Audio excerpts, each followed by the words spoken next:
Assalamualaikum warahmatullahi wabarakatuh. Selamat sore rekan-rekan Sarkup di seluruh Nusantara. Kali ini saya berada di sebuah desa yang bernama Desa Randu Padangan. Di sini saya akan menelusuri jejak dari salah satu santri Giri Kedaton. Ikuti penelusuran saya rekan-rekan dalam ekspedisi jejak Giri Kedaton. Sekarang saya sudah berada di lokasi depan area makam yang oleh warga makam beliau disebut sebagai makam Mbah Keramat ya, yang berada di Desa Randu Padangan. Di depan saya ini adalah gapura masuk menuju makam beliau yang luar biasa, bisa dilihat dari luar ya. Cungkup dari makam beliau ya sangat layak sebagai penghormatan kepada leluhur dari warga Desa Randu Padangan ya. Lokasi ini berada di area persawahan ya, pada di tengah-tengah area persawahan, dan lokasi ini tersendiri ya, tidak ada makam umum yang ada di sekitarnya. Baik rekan-rekan, kita masuk ke dalam ya. Sebagaimana pada ekspedisi Giri Kedaton yang pertama, ketika ekspedisi dilakukan untuk mendirikan Bangsal Sri Menganti sebagai pusat kota pemerintahan Giri Kedaton. Area tersebut meliputi beberapa desa yang berada di sekitaran dari Bangsal Sri Menganti. Selain untuk pendirian Bangsal Sri Menganti, juga tujuan utama ekspedisi Giri Kedaton adalah untuk melakukan dakwah Islam, untuk mengislamkan warga-warga yang memang ketika itu masih menganut ajaran Kasyaiwan ya, Kasyaiwan dan Kasogatan. Adapun daerah yang meliputi wilayah dari Bangsal Sri Menganti yang ketika itu dilakukan ekspedisi untuk dakwah Islam dan penutupan sentra-sentra pamujan yang ada di desa-desa tersebut adalah meliputi Desa Setro, kemudian Desa Sidawungu, kemudian Desa Pekalangan atau Pengalangan, kemudian Desa Sidajangkung, kemudian Desa Randuwono, kemudian Desa Domas, kemudian Desa Gadengwatu, kemudian Desa Gempol atau Gempol Kurung ya. Lalu pendirian Bangsal Sri Menganti sendiri berada di Desa Bongso. Lah, seperti yang saya sebutkan tadi bahwa ada nama Desa Randuwono. Desa Randuwono inilah yang di kemudian hari menjadi nama Desa Randu Padangan. Apa nama Desa Randuwono? Itu mengandung suatu jejak sejarah di masa lalu. Ya, karena di Randuwono, di tempat tersebut ada suatu setra pemujaan yang sangat besar. Dalam artian besarnya tempat setra pemujaan ini adalah sebagai setra pendukung ya, sebagai setra pendukung untuk setra utama, yaitu setra Adidewa yang ada di Desa Setra. Kemudian yang ada di Randuwono, di sini terdapat sebuah tempat pemujaan yang disebut dengan Sang Hyang Randuwono, yang mana dulu di desa ini terdapat suatu arca yang berbentuk seperti Siwa, akan tetapi mempunyai wujud yang mengerikan, karena Arca Siwa ini mempunyai taring yang sangat besar, sebesar buah randu alas atau randu wono. Karena itu di desa ini diberi nama Desa Randu Wono, gitu ya rekan-rekan. Nah, lalu siapakah yang berperan utama ketika di ekspedisi Girgetaton yang diperintahkan untuk menutup Setra Pamujang Bhairawatantra yang bernama Setra Randu Wono? Beliau adalah salah satu santri dari Kanjeng Sunan Giri yang beliau berasal dari Baghdad. Lalu siapakah beliau yang berasal dari Baghdad? Siapakah nama beliau?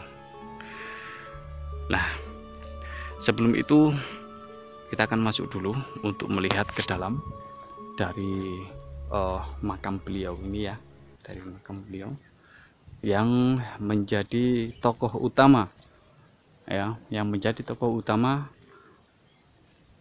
yang mengislamkan warga desa Randu Wono yang kemudian menjadi desa Randu Padangan,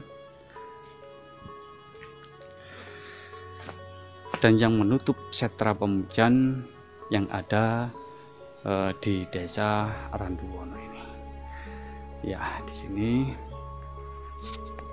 di dalam pintu masuk beliau, dan di sebelah timurnya ini juga ada musola ya, sudah sangat tertata di sini dan masih dalam progres ya untuk musolanya ini, dalam progres pembangunan. Di sini ada rancangannya ya untuk ini dulu pembangunan dari cungkupnya ya, dari cungkupnya, dan ini adalah bentuk dari makam beliau ya yang sudah mengalami pembaruan. Lalu akan kita lihat apakah ada bukti fisik dari batu nisan atau ada batu-batu lain, batu bata atau batu yang lainnya yang menunjukkan beliau itu berada di era ekspedisi Girgetaton yang pertama, yaitu di era Kanjeng Sunan Giri. Akan kita lihat nanti ya di dalam. Ya, di sini terdapat di memo ya, terdapat memo ini sudah pemberitahuan untuk mungkin keuangan dan di sini tertulis pemasukan tahun 2021 ya, ini tuh. Ya, ini informasi untuk pembangunannya ya. Dan di sini sangat luar biasa rancangannya, dituliskan di depan musola ini diberi nama Musola Mbah Keramat ya. Ya, dari rancangannya cukup luar biasa ya, cukup cantik sekali. Baik, kita akan masuk ke dalam rekan-rekan untuk melihat makam beliau ya. Assalamualaikum.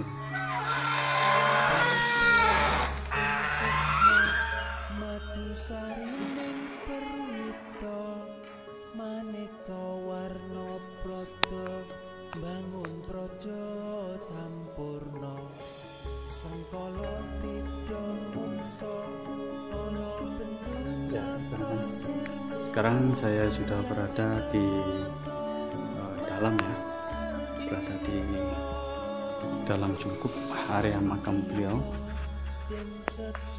Sangat dingin sekali di sini rekan-rekan.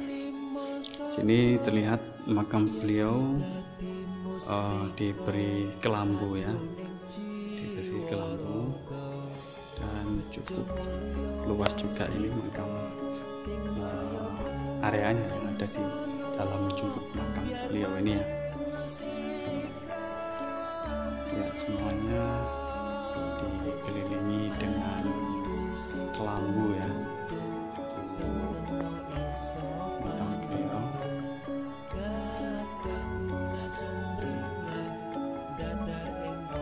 Dan bisa dilihat di atas rekan-rekan untuk atapnya ya, terdapat kaligrafi di atasnya ya.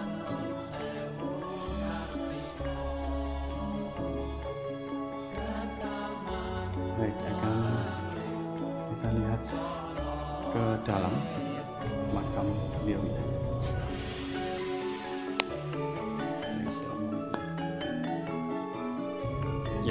rekan-rekan. Inilah makam beliau ya.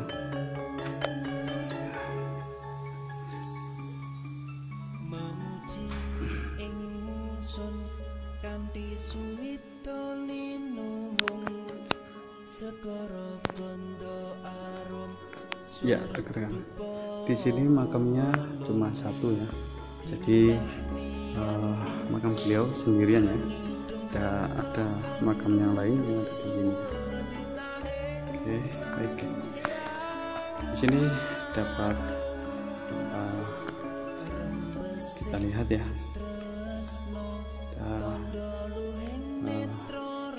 Bacaan doa ziarah yang ada yang di sini ya. Dan di sini masih terlihat untuk bukti arkeologis beliau dari batu nisan yang ada di sini. Ya, sangat luar biasa rekan-rekan, dan sangat benar sekali bahwasanya batu nisan beliau ini ya masih menggunakan batu padas keras ya, menggunakan batu padas keras seperti hanya batu putih ya, batu putih. Dan di sini terbentuk ukiran kurawal ya, berbentuk ukiran kurawal di sini dan di sini ya. Ini menciri khaskan dari Giri Kedaton ya. Jadi batu nisan yang berbentuk kurawal ya, yang mempunyai bentuk kurawal seperti ini ya, ini menciri khaskan bahwa beliau ini ada sanad atau ada hubungannya dengan Giri Kedaton.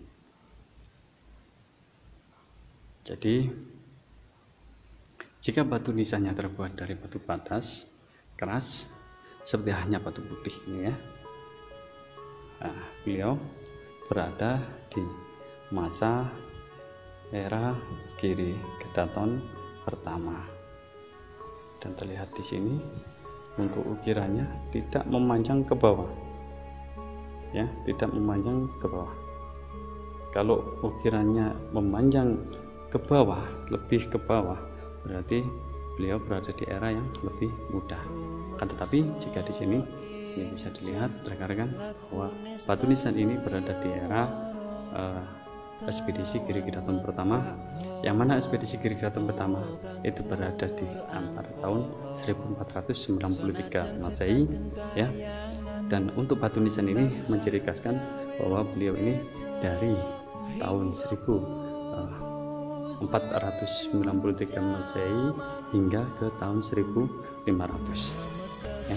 Jadi batu nisan ini beliau menunjukkan bahwa beliau ini berada di ekspedisi Giri Kedaton pertama, dan insya Allah beliau wafat berada di kisaran antara tahun 1500 ke atas ya. Kemudian siapakah beliau? Siapakah nama beliau? Ya baik, bagilah beliau bernama Syekh Muhammad Qasim Al-Baghdadi. Jadi nama beliau juga menggunakan nama asal beliau, yaitu dari Baghdad. Dan nama beliau sendiri adalah Muhammad Qasim. Jadi jika digabungkan jadi satu, beliau bernama Muhammad Qasim Al-Baghdadi.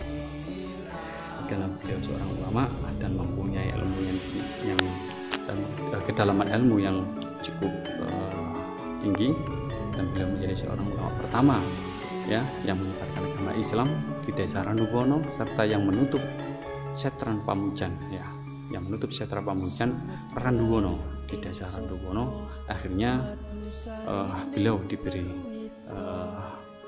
gelar oleh Kanjeng Sunan Giri dengan nama Syekh Muhammad Qasim Al-Baghdadi.